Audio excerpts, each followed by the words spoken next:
subscribe. Hati-hati dengan tabiat. Ini jadi PR buat kita. Tabiat kita doyan ngomong. Tabiat kita itu kalau ngomong nggak pakai rem, hati-hati. Itu bisa menjadi sebab kita sulit menjawab pertanyaan kubur. Makanya Pak, hidup itu jangan freestyle. Hidup itu jangan semau gue. Tapi hidup itu harus ikut aturan agama. Kita punya tabiat doyan ngomong. Kita punya tabiat ngomongnya ceplas-ceplos. Hati-hati, jangan diikuti. Ya, tapi kita harus bisa pandai menyaring dan memfilter setiap ucapan kita. Doyan ngomong boleh, tidak jadi masalah. Tapi kita perhatikan apa yang keluar dari mulut kita.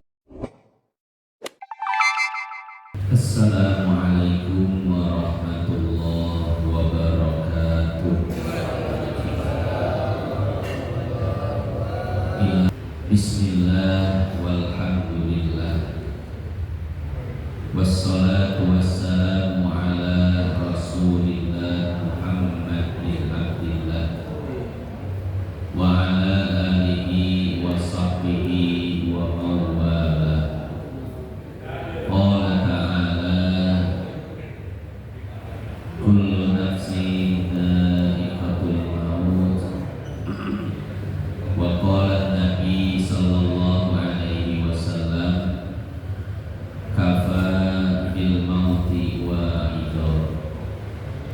Hadirin jamaah yang dimuliakan Allah, hari ini adalah hari Jumat tanggal 10 Januari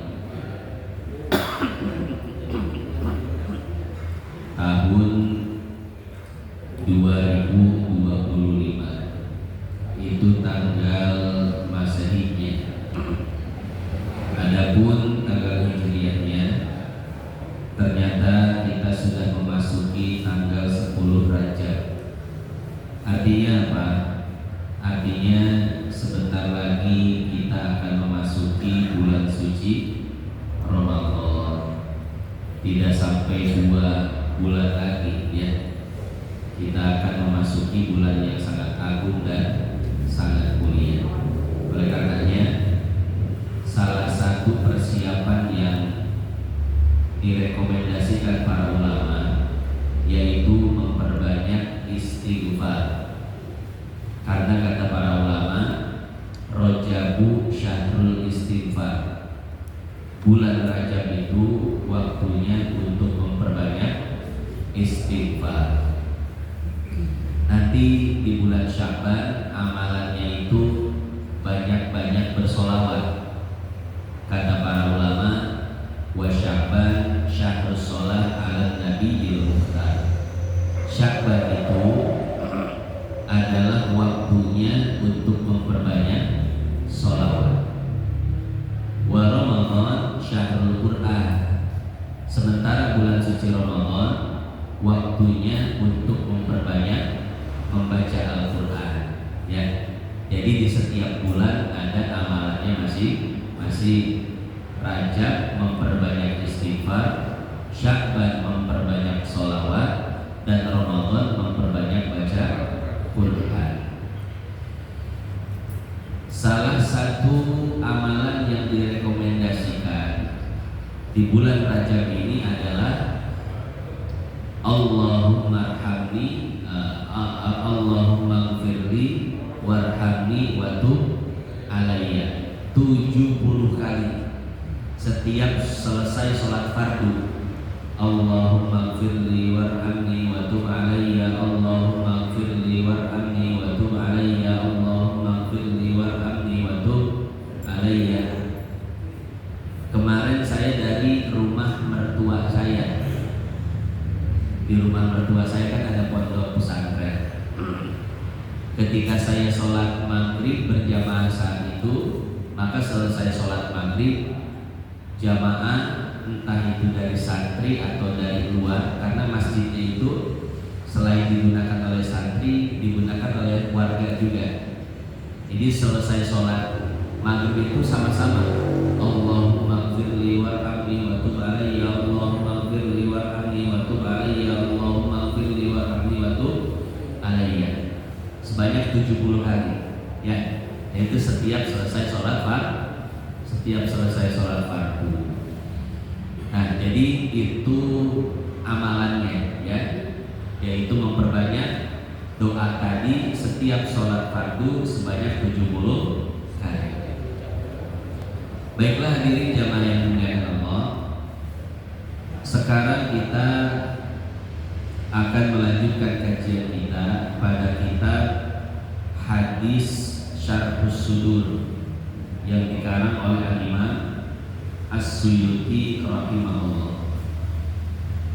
Bismillahirrahmanirrahim. Qala al-musannif, pengarang kitab ini beliau mengatakan, babu fitnatil qabri wa su'alil malakaini, bab yang membahas tentang fitnah kubur dan pertanyaan dua malaikat.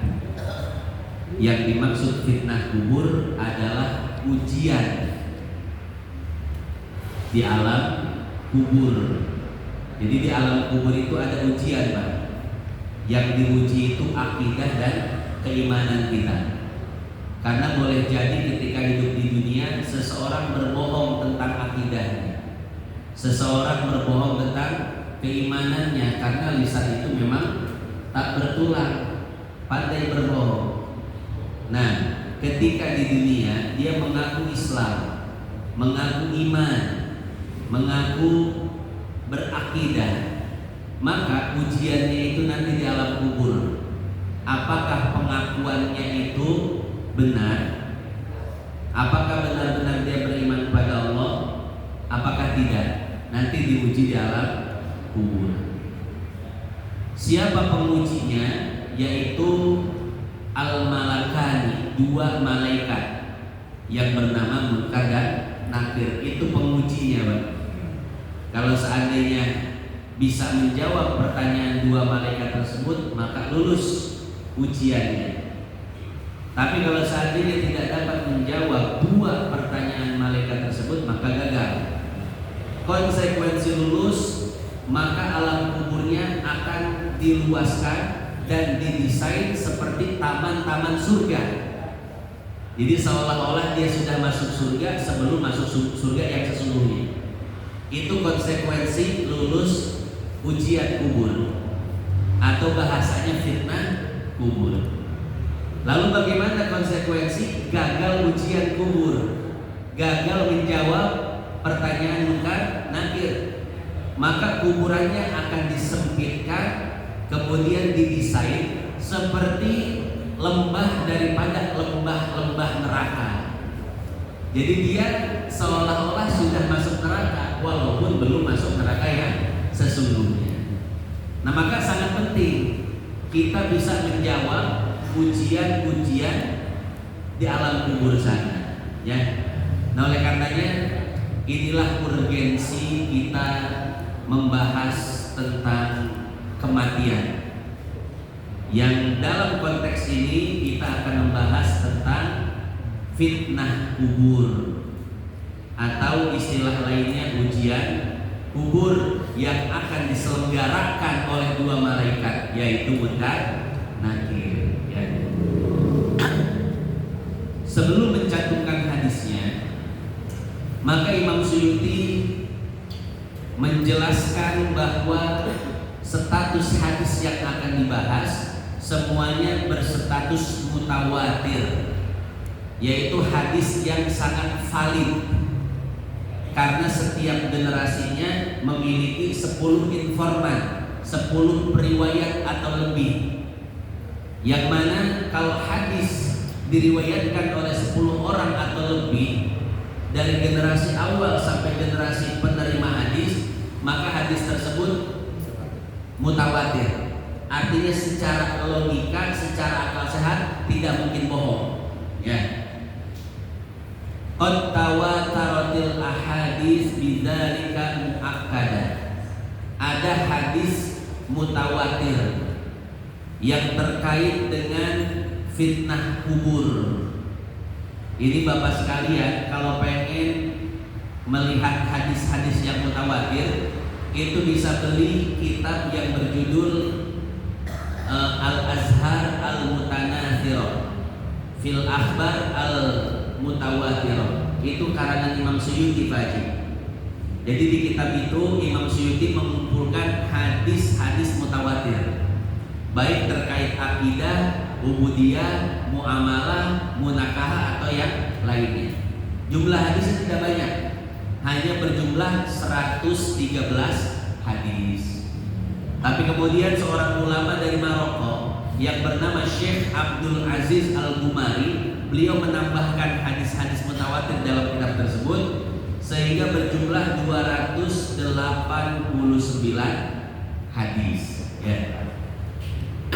Nah, hadis-hadis yang terkait dengan fitnah kubur, kata Imam Suyuti, derajatnya sudah mutawatir. Itu hadis yang dapat dipastikan bersumber dari Nabi Shallallahu Alaihi Wasallam, tidak ada keraguan. Kalau masih sahih itu kan hadis ahad, ya. Hadis ahad itu Pak Haji, walaupun 90% atau 99% valid dari Nabi, ya sebagian kecil itu ada kemungkinan bukan dari Nabi, ya. Itu kalau hanya hadis ahad. Tapi hadis mutawatir ini mustahil tidak bersumber dari Nabi, mustahil hadis palsu, mustahil hadis dhaif, ya. Karena diriwayatkan setiap tobakohnya, setiap tingkatannya oleh 10 orang atau lebih. Artinya ini informasi merupakan informasi yang sangat kuat dan valid. Nah, semua hadis terkait dengan fitnah kubur itu hadis yang mutawatir. Mu'akkadah min riwayati Anas, yang diriwayatkan oleh Anas bin Malik, wal Barra, wa Tamim ad-Dari, wa Bashir bin Kumal, wa Thauban, wa Jabir bin Abdullah, wa Abdullah bin Rawaha, wa Ubadah bin Samit, wa Hudzaifah, wa Dhamrah bin Habib, wa Ibnu Abbas, wa Ibnu Umar, wa Ibnu Mas'ud, wa Utsman bin Affan, wa Umar bin Ibn al-Khattab, wa Amr bin al-As, wa Mu'adz bin Jabal, wa Abi Umamah, wa Abi Darda, wa Abi Rafi', wa Abi Sa'id al-Khudri, wa Abi Qatadah, wa Abi Hurairah, wa Abi Musa, wa Asma, wa Aisyah radhiyallahu anhum ajma'in. Ini tabaqat pertama atau tingkatan pertama saja, periwayatnya sudah sangat banyak. Ini kan lebih dari 10 lah, ya. Dan di setiap generasi, baik itu tabi'in, tabi'ut tabi'in dan setelahnya sampai kepada ulama yang membukukannya, maka itu terdapat 10 atau lebih dari periwayat, ya. Makanya hadis ini merupakan hadis yang sangat kuat, hadis mutawatir. Nah, dari sekian banyak sumber yang dinukil oleh Imam Suyuti, salah satunya adalah hadis yang bersumber dari Anas bin Malik. Imam Suyuti mengatakan hadis Anas, hadis yang diriwayatkan oleh Anas terkait dengan fitnah kubur. Akhraja Syaikhan wa ghairuhuma min tariqi Qatadah. Diriwayatkan oleh dua syekh. Ini kalau dalam ilmu hadis istilah Syaikhan itu menunjuk pada dua imam. Pertama Imam Bukhari dan yang kedua Imam Muslim, ya. Kalau dalam ilmu fikih, Syaikhan itu merujuk pada dua imam, Imam Nawawi dan Imam Rafi'i. Nah, jadi itu istilah, ya. Kalau istilah Syaikhan ini dalam ilmu hadis kepada Imam Bukhari dan Imam Muslim, kalau dalam ilmu fikih kepada Imam Nawawi dan Rafi'i. Nah, hadis ini diriwayatkan oleh Imam Bukhari dan Imam Muslim. Seperti sudah kita jelaskan, kalau kalimatnya pakai akhraja berarti bukan hanya meriwayatkan tapi juga membukukan hadis tersebut. Beda kalau kalimatnya rawahu, meriwayatkan. Jadi kalau kalimatnya rawahu berarti hanya sekedar meriwayatkan saja tanpa membukukannya, ya. Nah, Dua ulama ini selain meriwayatkan hadis juga membukukannya. Makanya Imam Bukhari punya kitab hadis sahih, Al-Jami'us Sahih lil Imam Al-Bukhari, atau yang dikenal dengan Sahih Bukhari. Juga Imam Muslim punya kitab hadis sahih yang dikenal dengan sebutan Sahih Muslim. Kalau Sahih Bukhari jumlahnya cuma 7.000 bagi. Kalau Sahih Muslim jumlahnya 14.000. Ya. Sebetulnya Imam Bukhari itu hafal sampai 300.000 hadis. Makanya disebut ahli hadis. Kalau kita hafal berapa hadis, Pak? Iya, makanya kita mah ahli hadas, bukan ahli hadis. Ya. Nah, beliau sampai hafal 300.000 hadis, dan yang dibukukan dalam Sahih Bukhari itu hanya 7.000 hadis saja. Ya. Min tariq Qatadah, dari jalur Imam Qatadah, an Anas, dari Anas bin Malik qala, ia mengatakan, qala Nabi sallallahu alaihi wasallam, Rasul sallallahu alaihi wasallam bersabda. Apa sabda beliau? Innal abda idza wudi'a fi qabrihi wa tawalla anhu ashabuhu innahu la yasma'u qur'ani alihi. Sesungguhnya seorang hamba ketika dia wafat, lalu jenazahnya dikuburkan di dalam liang lahat, saat para pengantar jenazahnya itu pulang, maka jenazah yang ada di dalam liang lahat tersebut mendengar hentakan sendal-sendal mereka. Jadi sebetulnya mayit yang berada di dalam kubur, Bapak Ibu sekalian yang dimuliakan Allah, itu bisa mengetahui siapa yang datang dan siapa yang pergi. Jadi ketika orang-orang yang mengantarkan jenazahnya selesai proses penguburannya, maka mereka pulang bubar. Dan ketika itu mayit yang ada di dalamnya mendengar suara hentakan sendal mereka. Ya. Begitu pula ketika ada yang berziarah ke mayit tersebut, maka mayit pun tahu siapa yang berziarah dan siapa yang datang. Bahkan kata Nabi ketika saat berziarah mengucapkan salam, Assalamualaikum ya ahlal kubur. Itu salam yang paling pendek ya. Kalau salam yang panjangnya bagaimana? Masih ingat ya? Assalamualaikum dar qaumin mu'minin antum lana salaf wa nahnu lakum tabah wa inna insyaallah bikum lahiqun. Ini sudah kita bahas. Jadi ketika kita masuk area pemakaman, maka sebelum masuk kita ucapkan salam secara umum kepada seluruh penduduk kubur. Tapi ketika kita sudah masuk dan berdiri di salah satu kuburan yang kita tuju, maka kita salam lagi. Itu namanya salam khusus. Kalau salam khusus Pak, nggak pakai bahasa Arab, pakai bahasa Indonesia aja. Assalamualaikum abah, assalamualaikum ma, kumaha kabarna, sehat.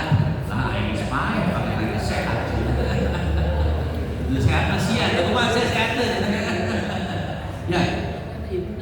Jadi ahli kubur itu mendengar Pak. Bahkan kata Nabi bukan cuma mendengar, tapi juga menjawab. Dijawab waalaikumsalam warahmatullahi wabarakatuh. Hanya saja kita yang tidak mendengar jawabannya. Ya. Iya. Bahkan untung alhamdulillah kita nggak dengar suaranya Pak. Kalau kita dengar suara jalannya deket-deket maghrib lagi lah. Bubar pisan ya. Nah jadi seperti itu ya. Jadi ketika proses pemakaman selesai, jenazah sudah dikuburkan, lalu para pengantarnya pulang, maka jenazah pun mendengar suara hentakan sendal mereka. Qala ya'ti malakani, setelah para pengantar itu bubar, maka datanglah dua malaikat, yaitu malaikat Munkar dan Nakir.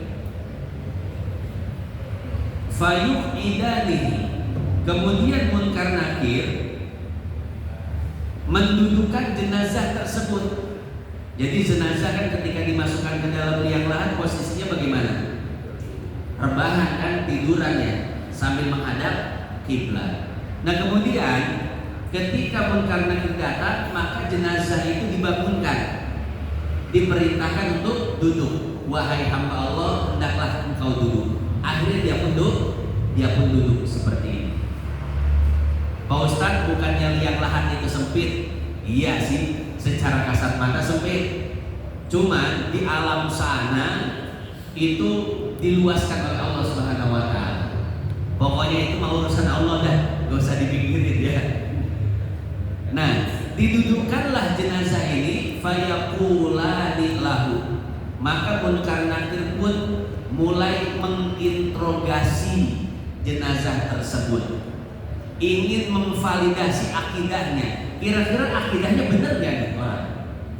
Kira-kira ngaku iman di dunia, apakah sesuai dengan qalbunya, apa cuma diucapkan saja? Ini akan diuji oleh dua malaikat Munkar Nakir. Apa pertanyaannya? Ma kunta taqulu fi hadzal rajul. Wahai fulan, apa yang pernah engkau katakan ketika di dunia tentang laki-laki ini? Maksudnya tentang Nabi Muhammad SAW. Jadi ini ujian pertanyaan untuk mayit, yaitu tentang siapakah status Nabi Muhammad SAW. Kalau dia menjawabnya betul, menjawab bahwasanya Muhammad Rasulullah SAW, selamat. Tapi kalau seandainya dia gagal dalam menjawabnya, dikatakan siapakah orang ini, dia tidak bisa menjawab, aku tidak tahu misalkan, maka berarti dia jawab dalam melewati fitnah, dia gagal dalam menjawab fitnah kubur. Nanti ada konsekuensi. Nah malaikat itu bertanya, siapakah orang ini? Wa indam di Mardaweh ma kunta taqulu fi hadzal rajul alladzi kana baina adhurikum alladzi yuqalu lahu Muhammad. Di dalam riwayat lain dikatakan bahwa pertanyaannya seperti ini. Hei fulan, ketika di dunia ada seorang laki-laki yang bernama Muhammad, apa pendapatmu tentang dia? Siapakah dia? Apakah engkau mengenalnya? Qala fa ammal mu'min fayaqulu. Adapun kalau jenazah itu adalah jenazah orang yang beriman, maka dia akan mengatakan asyhadu annahu abdullah wa rasuluh. Aku bersaksi bahwasanya orang tersebut, yaitu Muhammad sallallahu alaihi wasallam, adalah hamba Allah dan utusannya. Itu kalau akidahnya kepada Nabi benar. Kalau akidahnya kepada Rasul lurus, maka dia akan dapat menjawab pertanyaan tersebut. Tapi kalau seandainya akidah kepada Nabi itu tidak benar, seperti ketika di dunia dia meyakini ada Nabi setelah Nabi Muhammad, ketika di dunia dia meyakini ada Rasul setelah Rasul Muhammad, maka dia tidak akan dapat menjawab pertanyaan ini. Ya, maka kita perlu menjaga akidah ini sampai mati, Pak. Jangan sampai meyakini adanya Nabi, meyakini adanya Rasul setelah Nabi Muhammad Sallallahu Alaihi Wasallam. Ya, karena kalau di kajian akademik, Pak, di kampus-kampus itu, kampus-kampus Islam itu sudah dimasuki oleh pemikiran-pemikiran liberal Barat. Ya, jadi para orientalis, orang-orang Barat sudah memasukkan racun-racun ke dalam akidah umat Islam. Salah satu racun akidah umat Islam adalah keyakinan adanya Nabi dan adanya Rasul setelah Nabi Muhammad Sallallahu Alaihi Wasallam. Jadi kata orang-orang liberal itu begini, Pak. Allah Subhanahu wa taala berfirman, "Maka Muhammadun aba ahadin mir rijalikum walakin Rasulullah wa khataman nabiyyin." Muhammad itu hanya khatam para nabi. Apa yang dimaksud khatam? Kata orang liberal, khatam itu artinya pemersatu. Jadi dari Nabi Adam sampai Nabi Isa disatukan ajarannya menjadi ajaran Islam, ajaran Nabi Muhammad. Ya. Jadi khatam itu artinya bukan penutup para nabi, tapi hanya pemersatu. Artinya apa? Mungkin setelah Nabi Muhammad ada lagi nabi, dan mungkin setelah Nabi Muhammad ada lagi roh. Hati-hati, ini racun dalam akidah umat Islam yang disusupkan oleh mereka yang tidak senang dengan Islam. Ya. Nah, jadi seperti itu. Jangan sampai kita meyakini ada nabi, ada rasul setelah baginda Nabi Muhammad SAW. Pak Ustaz, lalu orang-orang soleh yang ada setelah Nabi Muhammad seperti Syekh Abdul Qadir Al-Jailani atau seperti Syekh Sayyid Ahmad Al-Muhajir Ibni Isa, atau misalkan lagi seperti Al-Imam Ghazali dan lain sebagainya. Bukankah itu nabi? Oh bukan. Mereka itu disebut para wali, bukan nabi. Lihat Imam Suyuti di dalam kitabnya Al-Hawi lil Fatawi. Kata beliau, setelah diutusnya Nabi Muhammad SAW, maka pintu kenabian dan pintu kerasulan ditutup oleh Allah Subhanahu wa taala. Artinya apa? Tidak ada lagi nabi, tidak ada lagi rasul. Yang ada hanya para wali Allah. Ya. Jadi seperti itu, hadirin jamaah yang dimuliakan Allah. Ya. Ini jangan sampai salah berakidah, ya.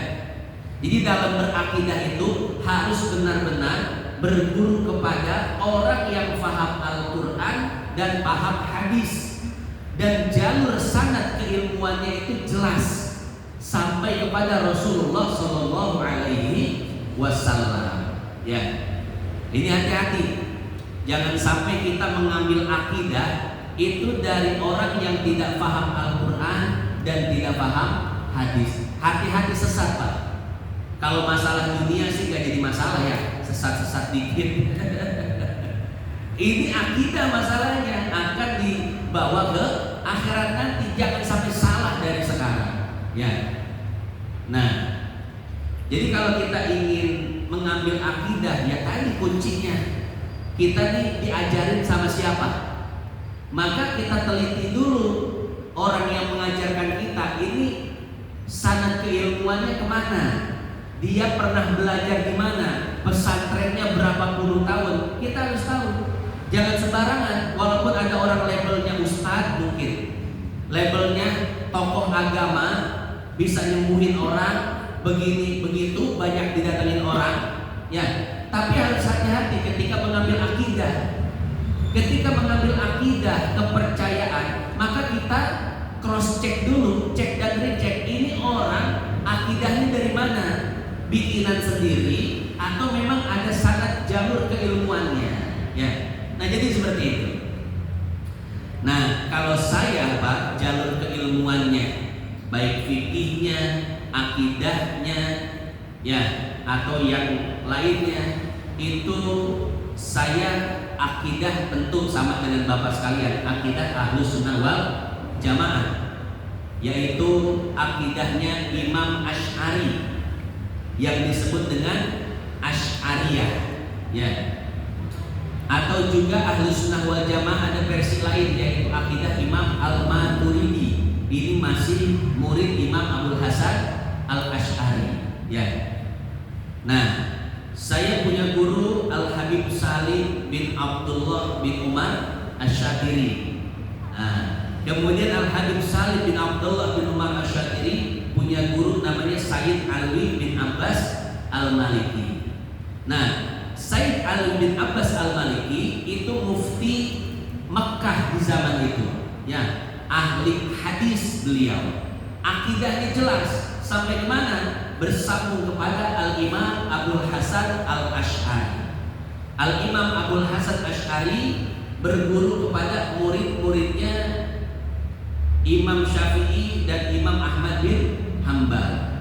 Mengambil dari Al-Imam Asy-Syafi'i, kemudian dari Al-Imam Malik bin Anas, kemudian kepada Al-Imam Abdullah bin Umar, kemudian kepada Rasulullah Sallallahu Alaihi Wasallam. Kan kalau gini sanadnya jelas saya, jelas. Jadi akidahnya itu bisa diambil. Kenapa? Karena tahu kepada siapa dia belajar. Ada jalur keilmuannya, ada sanad akidahnya. Ya, nah jadi seperti itu. Dalam fikih sama seperti itu. Ya, saya punya bukunya Pak. Punya bukunya, punya sahabat sanad dari guru saya itu Al Habib Salim bin Abdullah bin Umar Asy-Syatiri. Ya. Nah, jadi seperti itu. Jadi Bapak kalau belajar akidah jangan sembarangan. Ada orang yang mengajarkan akidah, tanya dulu, Pak, mohon maaf, Bapak belajar dari mana? Ya saya langsung dari Allah. Lah nggak bisa Pak. Kalau belajar langsung dari Allah, dari goib, itu cuma buat diri sendiri. Ya, artinya kalau benar, ya itu bisa menyelamatkan dirinya sendiri, tapi tidak bisa menyelamatkan orang lain. Karena apa? Lewat goib, tidak dengan jalur keilmuan. Kalau salah, sesatnya sendiri, nggak ngajak-ngajak orang. Ya, nah seperti itu. Nah kalau ada orang yang ngambil ilmu dari yang goib, jangan diikuti, karena itu hanya berlaku untuk dia saja. Untuk kita itu harus mengambil akidah dan keilmuan itu dari jalur zahir. Harus punya mata rantai sanadnya yang sampai kepada Rasulullah Sallallahu Alaihi Wasallam. Ya. Bahkan di dalam fikih seperti ini Pak. Kalau ada orang dimimpikan oleh Nabi, jadi di dalam mimpi itu ketemu Nabi, kata Nabi begini, wahai fulan, besok itu sudah masuk Ramadan, atau besok sudah Lebaran. Karena kan Ramadan dan Lebaran di kita suka beda-beda mulu ya. NU-nya, Muhammadiyah, atau toriko-toriko yang lainnya sampai beda 3 hari, seminggu malah kemarin. Masya Allah. Itu yang beda 3 hari seminggu mah kebangetan Pak. Kalau cuma beda sehari 2 hari secara ilmu falak itu diwajarkan. Ya, ada yang jarak elongasinya sampai 2 derajat, ada yang menghitung tidak sampai 2 derajat. Makanya NU dan Muhammadiyah kadang beda. Ada sebagian orang yang dimimpikan oleh Nabi, wahai fulan, yang benar itu besok lebarannya.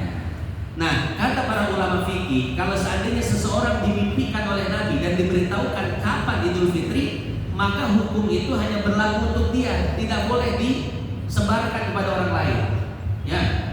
Kalau sampai dia berani menyebarkan, itu ciri-ciri dia bohong. Habis dapat mimpi gitu, tiba-tiba dia bikin channel YouTube, ngumumin di YouTube, semalam saya bermimpi bertemu Nabi. Nabi saya dengar ya, Nabi loba, musadekin Nabi. Coba Nabi palsu kalau musadek. Ya. Akhirnya bikin pengumuman di YouTube dan lain sebagainya.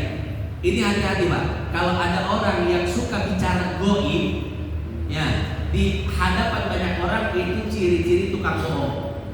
Karena apa? Karena pengalaman goib, pengalaman spiritual itu pengalaman yang sangat berharga. Orang yang punya pengalaman itu pasti hanya menyimpan untuk dirinya sendiri, gak bakal diceritain sama orang. Orang yang sering bertemu bermimpi dengan Nabi gak bakal gampang ngomong dan mengumbar cerita Pak. Semalam saya mimpi ketemu Nabi. Nabi ngajak saya ngopi. Dengar. Nabi mana ya? Lu ngajak ngopi kan? Ya. Jadi orang yang pernah bertemu Nabi itu gak bakal ngaku Pak, apalagi di depan orang. Jadi kalau sampai ada orang yang mengaku bertemu Nabi walaupun dalam mimpi ya, apalagi bertemu secara langsung, wow, itu ciri-ciri tukang bohong. Kan pernah ada di TV One itu, ustadz terkenal lagi. Di TV One ustadz terkenal bilang, oh Nabi itu selalu ngikutin saya kemana-mana. Di mobil Nabi masuk mobil ngobrol sama saya, Masya Allah, luar biasa. Ya Allah, pada Ustaznya banyak kasus. Kalau Ustaz bersih mungkin kita percaya. Ini banyak kasus ngomong begitu. Ya. Jadi seperti itu ya hadirin jamaah yang dimuliakan Allah. Jadi ketika orang berbicara tentang gaib, jangan dulu dipercaya. Ya. Karena Allah Subhanahu wa taala berfirman, "Alimul ghaibi fala yuzhiru 'ala ghaibi ahada illa man irtada min rasul fa innahu yasluku min baini yadayhi wa min khalfihi rasada." Tidak ada yang tahu perkara gaib kecuali Allah. Ada sebagian orang tahu, tapi itu pun diberitahu oleh Allah. Ya, dan itu hanya para wali dan orang-orang yang hatinya bersih. Nah, maka pesan saya, jaga akidah, jangan sampai salah. Karena ini fatal akibatnya. Nah, kalau seandainya akidah kita benar ketika di dunia tentang Nabi Muhammad SAW, maka ketika ditanya oleh munkar nakir kita bisa menjawab, asyhadu annahu abdullah wa rasuluh. Aku bersaksi bahwasanya dia, yaitu Muhammad SAW, adalah hamba Allah dan utusannya. Mendengar jawaban yang betul, maka munkar nakir pun bahagia. Fayuqalu lahu unzur ila maq'adika minan nar qad abdalaqallahu bihi maq'adan minal jannah. Sambil tersenyum, munkar nakir mengatakan, wahai hamba Allah, lihat ke atas. Itu tempatmu yang tadinya di neraka. Tapi karena engkau bisa menjawab pertanyaan ini, engkau tahu siapa Muhammad, maka Allah rubah lembah-lembah neraka itu menjadi taman-taman surga. Qala Nabi fayarahuma jami'an qala Qatadah wa dzakara lana annahu yufsahu lahu fi qabrihi sab'una dira'an wa yamla'u 'alaihi khadran. Maka kata Nabi, ketika orang itu bisa menjawab pertanyaan munkar nakir, kuburan yang sempit diluaskan. Desainnya sangat indah seperti taman-taman surga. Ada padang rumputnya, pepohonannya, kemudian angin sejuknya. Dari mana angin sejuk itu? Dalam riwayat lain disebutkan Allah Subhanahu wa taala membukakan akses jendela menuju surga. Jadi bukan pintunya, Pak. Kalau pintu bisa masuk. Kalau jendela hanya sekedar melihat. Jadi dia walaupun belum masuk surga, tapi bisa melihat surga dari luar. Kemudian angin-angin surganya berhembus masuk ke dalam alam kuburnya, ya. Jadi sejuk, indah dan lain sebagainya. Itu kalau bisa menjawab pertanyaan kubur. Wa ammal munafiq wal kafir, adapun orang munafik dan orang kafir, orang yang tidak beriman kepada Allah dan Rasulnya, fayuqalu lahu ma kunta taqulu fi hadzal rajul fayaqulu la adri.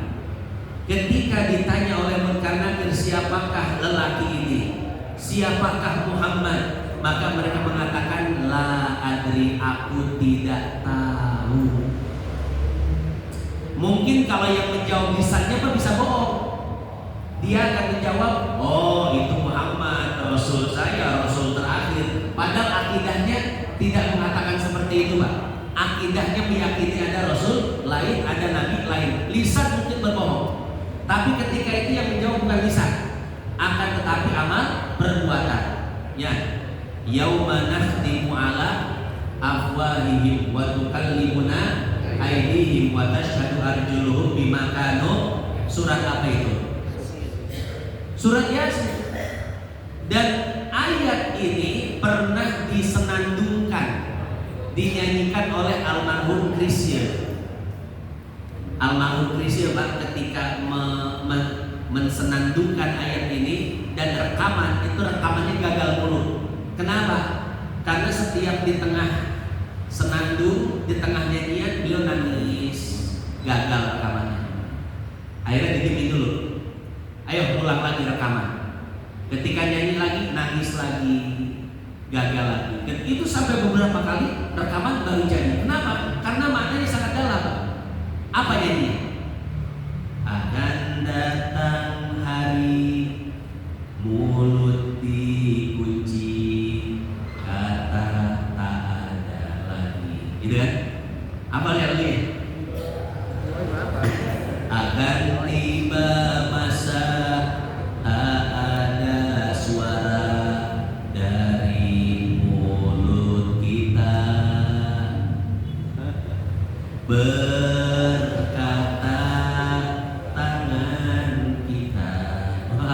Itu lagunya dalam banget maknanya. Ternyata lagu itu diambil dari ayat tadi, yauma nakhtimu ala afwahihim wa tukallimuna aydihim wa tashhadu arjuluhum bima kanu yaksibun. Nanti habis ini Bapak buka YouTube deh. Ya, judulnya apa itu ya? Saya lupa judulnya itu. Baik, ketik aja lagu almarhum Chrisye tentang kematian ya. Tentang alam kubur gitu ya. Insya Allah muncul. Ya. Nah jadi yang berbicara saat itu bukan lisan, karena lisan mungkin saja berbohong, tapi yang berbicara ketika itu adalah amal perbuatan. Nah, amal perbuatan menjawab, la adri, aku tidak tahu siapa Muhammad. Kuntu aqulu ma yaqulun nas, aku cuman ikut-ikutan ketika di dunia. Aku cuman ikut-ikutan kepada orang yang tidak paham akidah, tidak ngerti Al-Quran dan Sunnah. Wah, kata Munkar Nakir, bahaya ini. Akidah cuman ikut-ikutan, akidah diambil dari orang yang tidak paham Al-Quran dan Sunnah. Fayuqalu la daraita wa la talaita wa yudrabu bimitrokin min hadidin durbatin. Kata Munkar Nakir, dia ngomong sama Nakir, palu mau palu. Oh siap, palu yo gede banget, bulunya segede Jabal Uhud, besi mah, terbuat dari besi. Kir, gerak getok lah ya coba. Ya, gagal di ujiannya nih. Ya, akhirnya dipendam, dipukul dengan palu besi yang kepala palunya sebesar Jabal Uhud. Dipukul sampai menjelang hari kebangkitan. Kenapa? Salah ngomong, salah jawab. Fayasihu sayhatan yasma'u man yalihi illa thaqalain. Kemudian jenazah tersebut berteriak sekencang-kencangnya sehingga seluruh makhluk pun mendengarnya. Illa thaqalain, kecuali jin dan manusia. Itu jin dan manusia, walaupun berada di depan kuburannya, cuek-cuek aja, sambil ngopi, sambil ngerokok gitu kan ya. Kenapa? Karena tidak mendengar cerita ahli kubur.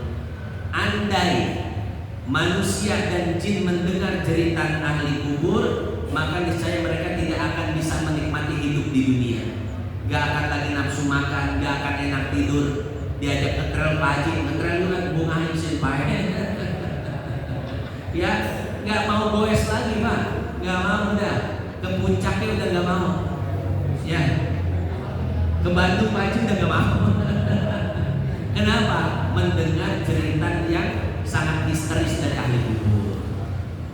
Untungnya kita nggak dengar dia, jadi bisa menikmati hidup. Hadirin jamaah yang dimuliakan Allah, sampai situ hadis yang dinukil oleh Imam Suyuti dari Sahih Bukhari dan Sahih Muslim.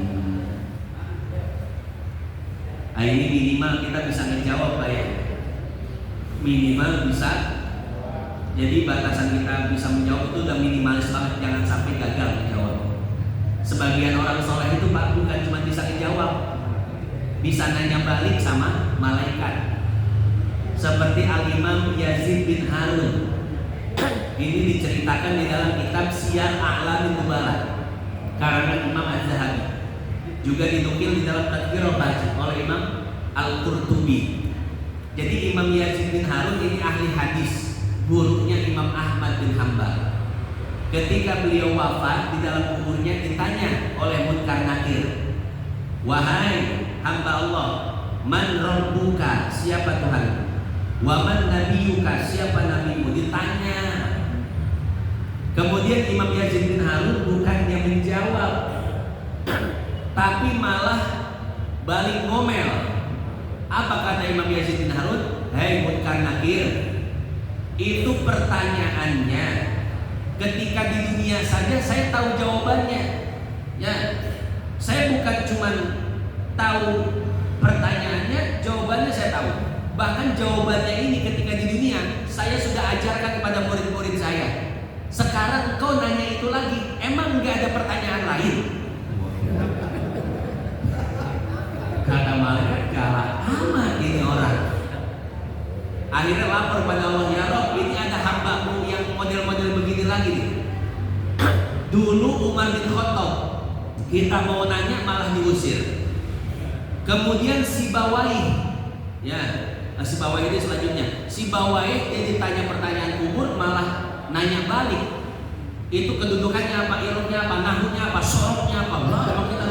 Emang kita tahu nahu sorok? Ini sekarang ketemu lagi nih model-model hambamu yang begini, ya Rob, bagaimana? Kata Allah, udah model-model yang begitu mah tinggalin aja. Gak usah pakai ditanya-tanya, pusing anda berdua. Ya, nah kalau bisa jadi yang kayak gitu Pak, yang musikin munkar nakir di alam kubur kalau bisa, ya aman gitu. Cuman kalau nggak bisa, nggak soleh-soleh amat, ya minimal bisa deh dijawab, man rabbuka Allah, wa man nabiyyuka Muhammad, wa ma qiblatuka al-Ka'bah, wa ma imamuka al-Quran. Lulus ujian selesai, minimal begitu deh ya. Cuman kita berharap ya jamaah Babu Muda bisa kayak Imam Yazid bin Harun semua tuh. Man rabbuka, kan bisa mulai tanya kayak Imam. Buat bisa nggak jawab kita hebat apa? Masya Allah ya. Nah itu sedikit penjelasan tentang fitnah kubur dan pertanyaan dua malaikat. Hadirin hadirat yang dimuliakan Allah, itu saja yang dapat saya sampaikan.